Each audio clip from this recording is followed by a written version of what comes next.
오늘은요 5가지 기사를 가지고 왔는데요. 첫 번째, 어제 이야기했죠.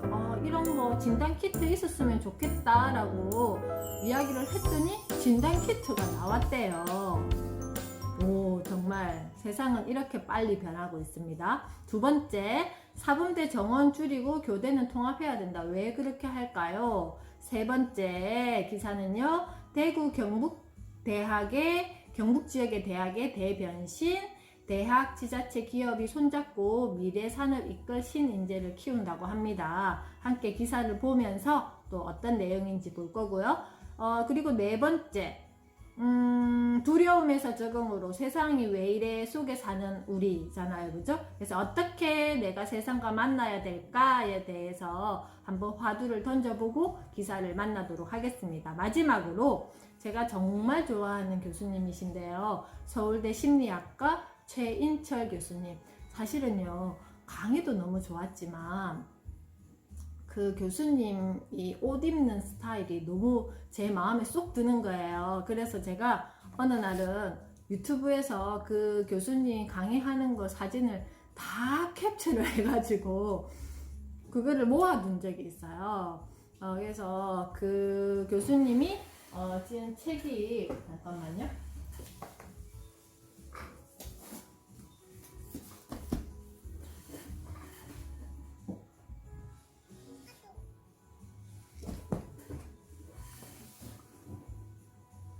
맨 처음 교수님 만나고 제가 구입했던 책이 프레임, 나를 바꾸는 심리학의 지혜, 이렇게 프레임이라는 책이었고요.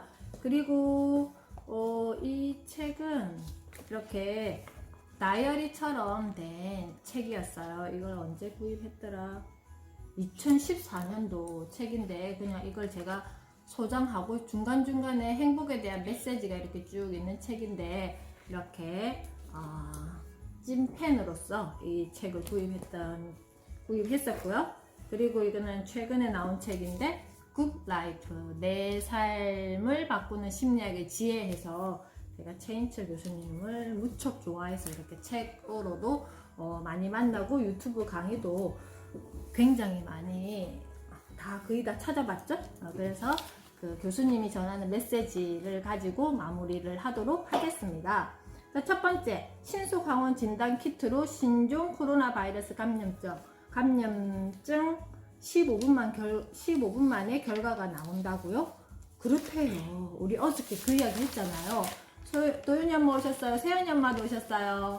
우리 어제 이거 있으면 정말 편하겠다 했잖아요. 임신 진단 키트처럼 이렇게 간단히 이렇게 검사할 수 있는 도구가 있었으면 좋겠다라고 어떤 교수님이 말씀하셨는데, 이게 9일날 15일 오전 10시 경기도 수원시 SD 바이오센스 본사를 찾아가 신속항원 진단 키트로 신종 코로나 바이러스 감염증 검사를 받았더니 15분 만에 결과가 나왔다고 합니다. 이거는 간단하게 진단 도구만 있으면 언제든지 검사가 가능하고 30분 이내에 결과가 나온다는 장점이 있고요.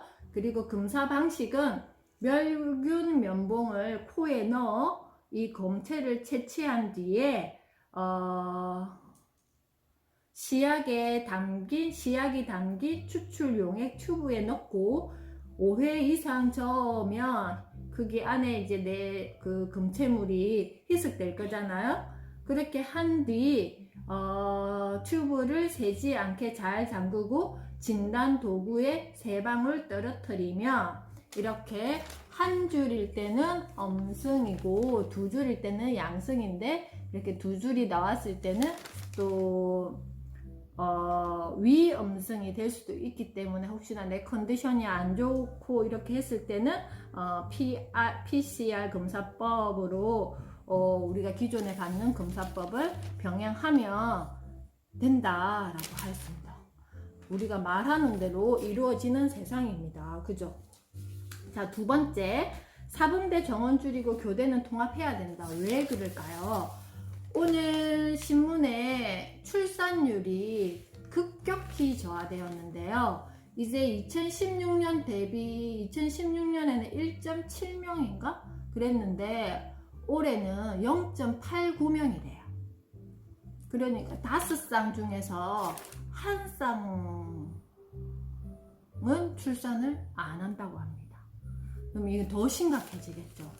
그래서 이제는 그 사범대의 정원을 줄일 수밖에 없잖아요. 학교가 이제 점점 줄어들 거고, 그리고 뭐 어린이집부터 유치원, 초등학교, 그 다음에 중학교, 뭐 고등학교 차례차례 이게 순차적으로 인구가 감소하겠죠. 그죠? 그렇기 때문에 이제는 양성 규모를 줄이고, 그러니까 그 교사를 배출하는 그 규모를 줄이고 어떻게 해야 된다?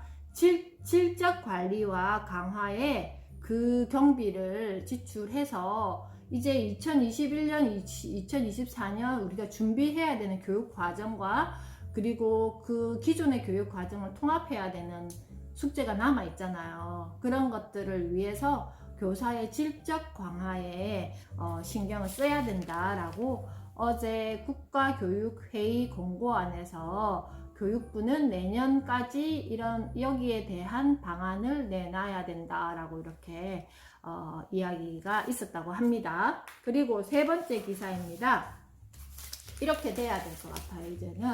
이제는 뭐 대학은 대학에서 뭐 초등학교 교육과정, 중학교 교육과정, 그 다음에 고등학교 교육과정, 그리고 뭐 어린이집 유치원 교육과정, 이렇게 뭐 별개가 아니라 지자체와 그리고 교육기관과 그리고 어떻게 기업까지 연계해서 미래 산업을 이끌 신인재를 단계별로 키워야 된다라는 거예요. 그래서 교육과정, 그리고 초등, 중학, 중등, 고등 이런 교육과정, 그래서 대학교 교육과정까지 기존에는 뭐 우리가 화이트 칼라, 블루 칼라 이런 식으로 노동의 어떤 분류를 이렇게 했더라면 이제는 구조가 나와야 된다고 합니다. 인공지능, 사이버 보안, 빅데이터, 로봇 등 4차 산업혁명을 이끌어갈 새로운 인재를 의미하는데 이거는 뉴 칼라라고 합니다. 기존의 화이트 칼라, 블루 칼라는 없어지고 뉴 칼라가 탄생한다고 합니다. 그래서 휴스타 프로젝트라고 해서 대구 경북에는 전국 최초로 어디에서 지자체가 주도해서 기업이 원하는 혁신 인재 양성을 한다고 합니다. 강민현 뭐 오셨어요? 우리 지역에 좋은 어떤 인재들을 우리 지역에서 제대로 이 교육 플랫폼을 갖춰서 키워내겠다라는 거죠. 필요하지 않겠어요? 여기가 4천이지만 이제는 모든 것이 온라인 기반으로 이렇게 업로드 된다면 어디 지역에 사는지가 중요한 게 아니라 여기 지자체와 그리고 또 기업과 기존에 있는 어떤 교육기관들이 이런 어떤 장기 프로젝트를 계획해서 하민 엄마도 오셨어요. 그 속에 아이들이 제대로 단계별로 내가 필요한 거, 그리고 내가 미래에 20살이 되었을 때 사회에 진출했을 때 내가 할 수 있는 능력을 어떻게 한다고요? 미리 준비할 수 있다라는 거예요. 그러려면 정보가 있어야 되겠죠. 우리 엄마들이 하셔야 될 역할은 이런 정보들을 수집하셔야 된다라는 거예요. 그래서 여기 보면 이제 뭐 대학교별로 이렇게 쭉 정보가 나와 있습니다. 이거는 신문을 구독하지 않으신 분들은 인터넷으로 검색해서 이런 학교별로 어떤 교육과정으로 변경되어 가고 있는지를 미리미리 정보를 알고 계시면 우리 아이들에게 훨씬 도움이 되지 않을까요? 그래서 내가 알고 있는 것과 내가 모르고 있는 것은 굉장히 많은 차이가 있을 것이라고 생각됩니다. 자, 그래서 보세요. 네 번째 기사입니다. 두려움에서 적응으로 세상이 왜 이래? 지금 급변하고 있는데 거기에서 가장 힘든 사람이 첫 번째 힘든 사람이 노인 인구, 그리고 두 번째 힘든 부류가 엄마라고 했잖아요, 제가. 근데 왜 이래? 어떡하지? 나는 잘 모르는데 하고 이렇게 두려워야 할 대상이 아니라 이제는 우리가 어떻게 해야 된다고요? 적응을 해야 된다라는 거예요. 그래서 패스 형에게 물어봐 이런 말 있잖아요. 모두가 자기만 옳은 줄 알고 착각하고 내가 하는 게 맞아. 나는 잘하고 있어. 이렇게 착각하고 있으면 안 된다라는 거예요. 변하는 세상에 발빠르게 내가 안테나를 세워서 알아가고 정확한 정보를 과학적인 어떤 지식으로 객관적인 어떤 근거를 가지고 그거를 제대로 아는 노력을 하셔야 된다라는 거예요. 그래야지만 어떻게 한다? 내가 그 속에 적응이 되고 결국 적응하고 나서 경험이 되면 내 아이들에게도 자연스럽게 그런 부분을 안내자 역할을 할 수 있다라는 거예요. 그리고 우리 아이들이 만나는 그 세상을 빠르게 해석할 수 있다라는 거예요. 그렇게 노력하지 않으면 아이들도 이제는 힘든 세상이 되었고 우리 엄마들도 무척 힘들 것입니다. 그래서 제가 마지막 기사를 가져온 게 이겁니다. 인간은 변하는가? 자, 한번 제가 아까 질문을 던졌죠. 나는 변하는가? 라고 이렇게 질문을 던지면 어떻게 대답하실 수 있겠어요? 그리고 나는 변하고 있는가? 그리고 또 다른 질문으로 던져보면 나는 변하고 싶은 건가? 자, 그런데 여기에 중요한 게 있어요. 나는 변하고 있어요, 선생님. 나는 변해요. 그리고 나는 변하고 싶어요. 라고 막연히 이야기할 수 있지만 어떤 기준에서 내가 변하고 싶은 걸까를 아셔야 된다라는 거예요. 나는 지금 어떤 기준에서 변하고 싶은 거예요?